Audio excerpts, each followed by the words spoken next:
Assalamualaikum warahmatullahi wabarakatuh. Pemirsa Basmalah, selamat pagi. Kali ini saya mau bicara soal sejarah Islam masuknya ke Indonesia. Banyak di antara kita yang masih mengetahui bahwa sejarah Islam masuk ke Indonesia dimulai dari pedagang Gujarat dari India. Padahal kalau kita buka lebih detail lagi lengkapan sejarah, maka akan kita dapati tahun yang sebenarnya. Bukan tahun 1700 dengan datangnya pedagang Gujarat dari India, bukan. Bukan pula tahun 1400, bukan. Sebuah artefak, sebuah fakta dari buku-buku sejarah Tionghoa ditemukan bahwa pada saat itu, yaitu di Indonesia, tepatnya di Pulau Jawa, lebih tepatnya lagi di Kalingga. Apa itu Kalingga? Kalingga adalah tempat di mana sejak tahun 640-an sampai 650-an ada ratu yang sangat adil di sana. Namanya Ratu Sima. Ratu Sima ini punya anak namanya Jai Sima. Ternyata fakta artefak ditemukan. Ada seorang raja dari tanah Arab yang kalau kita hubungkan tahun 640-an itu adalah masa di mana Khalifah Utsman bin Affan yang memerintah. Nah, apakah Khalifah Utsman sendiri atau utusannya yang bernama Muawiyah bin Abi Sufyan itu yang datang ke sini? Wallahu a'lam. Tapi yang jelas tahun itu ada utusan dari tanah Arab yang menyelidiki dakwah. Pemirsa, sebagaimana kita ketahui, ketika Rasulullah SAW wafat tahun 632, maka mulailah kekhalifahan Abu Bakar Siddiq yang pada saat itu tidak melakukan ekspansi tapi membenarkan sistem yang ada di dalam internal. Lalu sejak 634 yaitu Abu Bakar Siddiq wafat, maka mulai dipegang oleh khalifah yang mulia Umar bin Khattab. Umar bin Khattab memerintah selama 10 tahun. Dan pada waktu itu Umar bin Khattab melakukan ekspansi ke atas. Eropa, Turki, di atas semua itu masuk tekuk lutut di bawah kaki Al-Faruq Umar bin Khattab. Setelah Umar bin Khattab wafat, digantikan oleh yang mulia Khalifah Utsman bin Affan, barulah ekspansi itu ke bawah, ke selatan. Kalau Umar bin Khattab ke utara, Utsman bin Affan ke selatan. Nah, salah satu hasil dari dakwah Utsman bin Affan, Nusantara kita ini, yang pada waktu itu singgahnya di Kalingga atau Jepara sekarang, masuk Islam. Ditandai dengan Ratu Sima masuk Islam dan anaknya Jai Sima masuk Islam. Dalam kitab-kitab Tionghoa zaman tempo dulu, kita temukan. Apa yang kita temukan? Pada waktu itu, Jai Sima menuliskan surat untuk meminta kedatangan para guru dari tanah Arab. Kenapa? Karena di sini, pada waktu itu di tanah Jepara, telah ada kejujuran yang luar biasa. Konon, Ratu Sima mengeluarkan pundi emas di pasar. Ternyata, tidak satu pun hilang pundi emas itu. Tidak satu pun keping emas itu hilang. Akibatnya apa?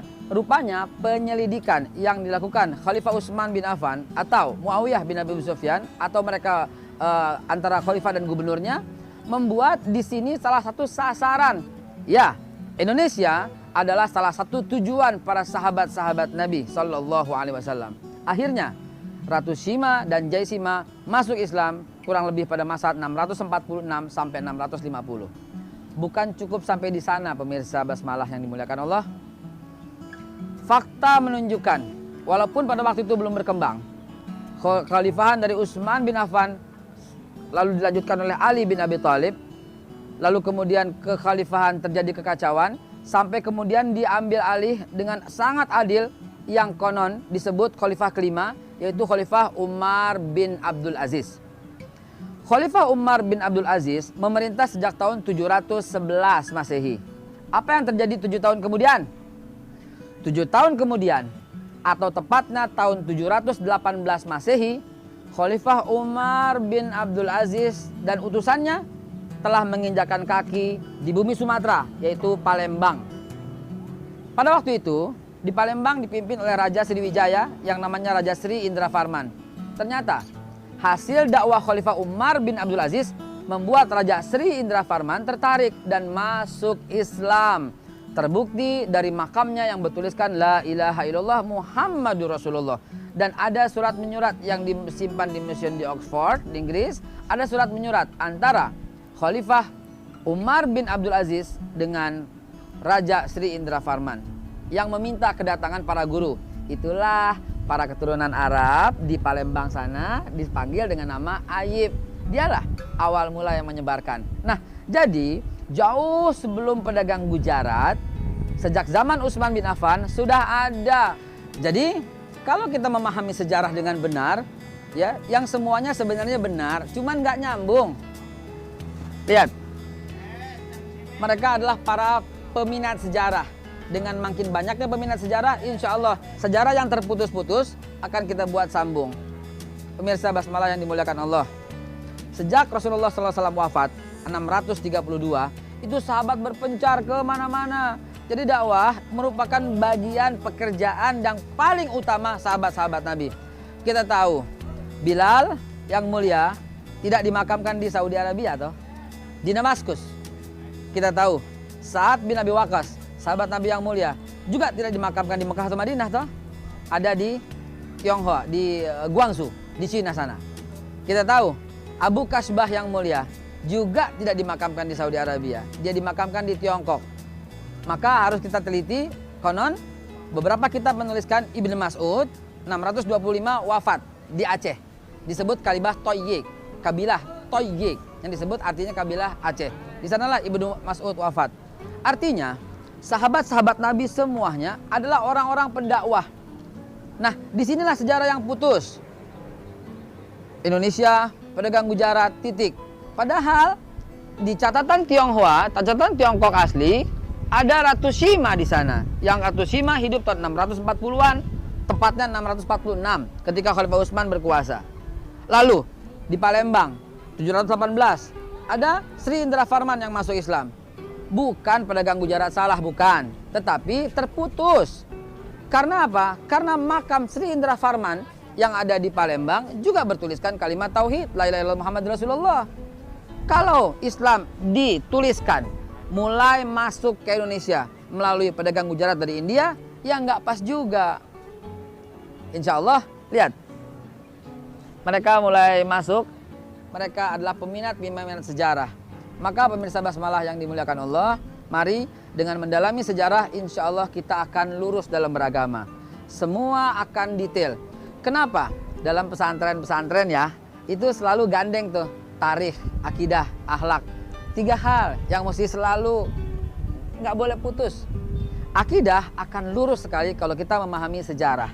Dan akidah dan sejarah tidak cukup, harus dengan akhlakul karimah yang merupakan ini adalah intisari dalam beragama. Maka sejarah adalah bagian yang wajib diluruskan, bagian yang wajib dihubungkan, dan ini merupakan pekerjaan kita bersama. Bukan masuk ke Indonesia melalui pedagang Gujarat India, bukan, tapi masuk melalui dakwah Nabi SAW, dakwah Nabi yang dilanjutkan para sahabat-sahabat Nabi. Itulah awal mula penyebaran Islam seluruh dunia. Sempat kita menguasai sepertiga dunia zaman Khalifah Umar bin Khattab, bertahan sampai Khalifah Utsman bin Affan, bertahan sampai Khalifah Ali bin Abi Thalib, yang kemudian setelah wafatnya Ali bin Abi Thalib baru terpecah menjadi kesultanan, kerajaan kecil. Tapi ini juga bagian dari nubuwah Rasulullah SAW. Apa yang saya maksud nubuwah? Nabi mengajarkan, alaikum bisunnati wa sunnatun khulafar rasyidin al-mahdiyin. Atas kalianlah wajib mengikuti sunnati, sunnahku kata Nabi, wa sunnatun khulafar rasyidin, dan sunnah khulafar rasyidin. Siapa mereka? Ditanya Nabi siapa mereka. Nabi menjawab selama 30 tahun. Aha, 30 tahun ini adalah kuncinya. Sejak 632 Rasulullah wafat, 2 tahun kemudian oleh Abu Bakar Siddiq 634. 10 tahun kemudian oleh Utsman bin Affan 644. 13 tahun kemudian oleh Utsman bin Affan dan 5 tahun kemudian oleh Ali bin Abi Thalib. Kalau kita jumlahkan 2 tambah 10 12 tambah 13 25 tambah 5 sama dengan 30. Betapa tepatnya Rasulullah SAW melakukan visualisasi yang luar biasa. Bukan ramalan, tapi merupakan bisikan. Karena Rasulullah selalu bersabda, wa ma yantiqu anil hawa in huwa ila wahyu yuha. Merupakan wahyu yang diwahyukan oleh Allah Subhanahu wa taala. Jadi, 30 tahun pasca kenabian adalah tonggak untuk kembali ke sana dan merupakan kita harus sekali lagi memahami sejarah untuk utuh.